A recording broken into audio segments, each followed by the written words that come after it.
Hey guys, in this video I will show you how you can withdraw trial cash on Palmpay. So make sure to watch the video till the very end. And let's begin. Go to the official Palmpay website or open the Palmpay mobile app. Log into your Palmpay account using your registered mobile number and password. Look for a section or option within the app or website related to cashing out or withdrawing funds. If there is an option to select the source of funds, choose trial cash or a similar option. Enter the amount you wish to withdraw from your trial cash or bonus balance. Select your preferred withdrawal method. This could be a bank account linked to your Palmpay account or another payment method.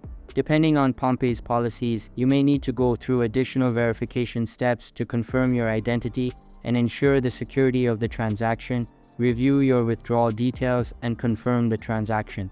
So that's basically how you can withdraw trial cash on Palmpay. So that's all for this video. Hope you liked the video. Thanks.